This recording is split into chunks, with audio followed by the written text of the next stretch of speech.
আমার বন্ধুরা এবং আমার ছাত্রছাত্রীদেরকে সাদর সম্ভাষণ জানাচ্ছি আমার YouTube channel schooling and preaching by Asit Sadhu. আজ আমি এই মাঘ মাসে সকালে রামায়ণের একটা বিষয় নিয়ে আলোচনা করব। দেখো আমাদের রামায়ণ মহাভারত ধর্মীয় ব্যাপারে, সাংসারিক ব্যাপারে, সামাজিক ব্যাপারে, শিক্ষার ব্যাপারে একেবারে আকর গ্রন্থ। এর উপরে গ্রন্থ হয় না। আমাদের যে অসীম জ্ঞানী এবং সাহসী ব্যক্তিরা জন্মগ্রহণ করেছিলেন, তারা আমাদেরকে জীবনের খুঁটিনাটি শিখিয়ে দিয়েছেন।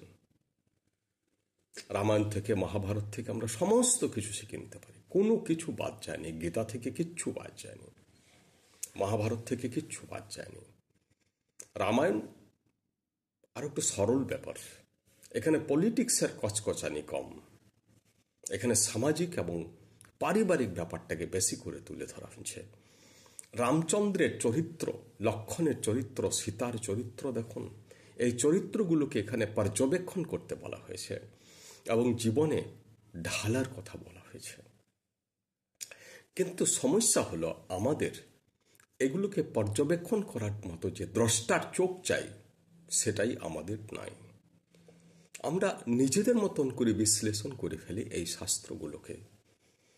আমি সেই বিষয়টি আজ তুলে ধরব যে রামচন্দ্র একজন মানুষ ছিলেন, কোনো দেবতা, কোনো ভগবান নয়। রামচন্দ্র এমন একজন মানুষ যিনি দেবতুল্য বলা চলে। তিনি অবশ্যই দেবতার তুল্য, এবং ভগবান যখন অবতার রূপে আসেন তখন তিনি মানুষকে শিক্ষা দিতে আসেন যে এইভাবে জীবনযাপন করো। কিন্তু আমাদের ভুলটা কোথায় হয়ে যায় জানেন? আমরা বলি উনি ভগবান ছিলেন, উনি দেবতা ছিলেন। এখানে আমাদের ভুল হয়ে গেল। এইরকম কথা যখন বলে দিলাম, তখন আমরা ওনার চরিত্রকে আর অনুসরণ করব না, এটাই বলে দিলাম। কারণ উনি ভগবান ছিলেন, উনি ইম্পোর্টেড মাল, উনি বিদেশি, উনি আকাশ থেকে পড়ে যাওয়া, অর্থাৎ উনি উৎপত্তিগতভাবেই আলাদা। অতএব তার মতো আমাদের পক্ষে হওয়া সম্ভব নয়। শাস্ত্র কিন্তু এই শিক্ষা দেয় না। শাস্ত্র আমাদের চরিত্র গঠন করার জন্য রচিত হয়েছে। অর্থাৎ তুমিও এই পথে চলো, তুমিও রামচন্দ্রের মতো, তুমিও কৃষ্ণের মতো হও, কারণ তোমার মধ্যে সকল গুণ কিন্তু আছে। কিন্তু যখনই আমরা ভগবান বলে দিলাম, তখন ওই জিনিসটাকে অস্বীকার করে দিলাম যে আমরা তো হতে পারবো না, কারণ ওনারা উৎপত্তিগতভাবেই আলাদা। তা কিন্তু নয়। এটা আমাদের একটা ষড়যন্ত্র, যে আমরা ফাঁকিবাজি, যে আমরা ওই পথে যাব না। আমরা কেবল গল্প মুখস্থ করব, তথ্য মুখস্থ করব, মহাভারতের যুদ্ধ কতদিন হয়েছিল, 18 দিন, এইসব মুখস্থ করব, রামচন্দ্রের বাবার নাম কি, দশরথ, এইসব মুখস্থ করে আমরা জীবন কাটিয়ে দেব। তাতে কিন্তু আপনার ধর্ম জীবনের কোনো উন্নতি ঘটবে না। আপনার স্বরূপের, আপনার চিত্তশুদ্ধি হবে না। দেখুন, তার দৃষ্টান্ত, রামচন্দ্র একজন খুব ভালো মানুষ ছিলেন। আমরা তো মানুষ, তাহলে আমাদের সাথে ওনার ডিফারেন্স কোথায়? না, আমরা সেই অর্থে মানুষ নই, যথার্থ মানুষ আমরা নই। আমাদের মধ্যে পশুত্ব বেশি, আর রামচন্দ্রের মধ্যে ছিল মানবতা। চরমতম মানবতার বিকাশ ঘটেছিল রামচন্দ্রের মধ্যে। অর্থাৎ মানুষ হয়ে আপনাকে কেমন করা উচিত, কেমন হওয়া উচিত, এইটা রামচন্দ্রের মাধ্যমে বলতে চাওয়া হয়েছে। দেখুন, রামচন্দ্র যে মানুষ ছিল তার প্রমাণ দেখুন। সীতা যখন সোনার হরিণটাকে ধরতে বললে রামচন্দ্রকে, তখন রামচন্দ্র ছুটে চলে গেলেন, ধরতে চলে গেলেন। তাহলে রামচন্দ্র কেন ধরতে গেলেন? রামচন্দ্র যদি ত্রিকালদর্শী হতেন, ভগবান হতেন, তাহলে তিনি কি সোনার হরিণ ধরতে যেতেন? তিনি তো সেই মুহূর্তে সীতাকে বলে দিতেন, it is not possible, golden deer is not possible. কিন্তু কই, তিনি তো বললেন না। সীতা যেমন ভুল করলেন, রামচন্দ্র তেমনি ভুলই করলেন। এটা আমাদের চরিত্রের সাথে মিল আছে। দেখুন, আমরা যেমন স্ত্রী কথা শুনে অনেক সময় অনেক ভুল কাজ করে ফেলি। রামচন্দ্র কিন্তু এখানে তাই করলেন। স্ত্রীলোকেরা অনেক কিছু চায় যেটা সম্ভব নয়, দামি দামি গয়না চায়, ফ্ল্যাট চায়, গাড়ি চাই। স্বামী সেই প্রচেষ্টায় নিজেকে নিযুক্ত করতে গিয়ে নিঃস্ব হয়ে যায়। এখানে সীতা এবং রামচন্দ্র দুজনে কিন্তু ভুল করছেন। ভুল করছেন মানে কি, মানবীয় বৈশিষ্ট্য ওনাদের মধ্যে আছে। মানবীয় দুর্বলতা, আমাদের যে দুর্বলতা বা লিমিটেশনস থাকে, সেই জিনিস সীতা এবং রামের মধ্যেও আছে। আরেকটা দৃষ্টান্ত দেখুন, রামচন্দ্র এবং লক্ষ্মণ যখন সীতাকে খুঁজে পাচ্ছে না, তখন রামচন্দ্র কি করছেন, গাছপালা পশু পাখিকে জিজ্ঞাসা করছেন যে সীতা কোথায় গেল, সীতা কোথায় গেল, তোমরা দেখেছ? এটা কি, এটা রামচন্দ্র উদ্ভ্রান্ত, দিগ্ভ্রান্ত হয়ে গেছেন, বিভ্রান্ত হয়ে গেছেন।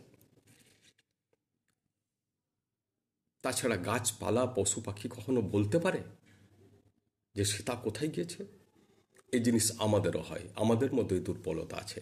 দেখবেন আপনি যদি কোনো একটা জিনিস হারিয়ে ফেলেন, তখন আপনি ওই জিনিসটা খোঁজার জন্য এমন সব জায়গায় খোঁজেন বা এমন সব ব্যক্তিকে জিজ্ঞাসা করেন যার কাছে থাকা ওটা সম্ভবই নয়, সেখানে আপনি রাখতেই পারেন না, তথাপি জিজ্ঞাসা করছেন। কেন না, আপনি আপনার স্বাভাবিক মানসিক ক্ষমতা হারিয়ে ফেলেছেন, আপনি বিভ্রান্ত হয়ে গেছেন, আপনি টেনসড হয়ে গেছেন। রামচন্দ্রের ক্ষেত্রেও কিন্তু এটাই ঘটছে। রামচন্দ্র বিভ্রান্ত হয়ে গেছেন। দেখুন, রামচন্দ্র যদি ত্রিকালদর্শী হতেন, ভগবান যদি হতেন, তাহলে সমুদ্র বন্ধনের কি দরকার ছিল? ব্রিজ তৈরি করার কি বা দরকার ছিল? উনি তো এক পায়েই লঙ্কায় চলে যেতে পারতেন,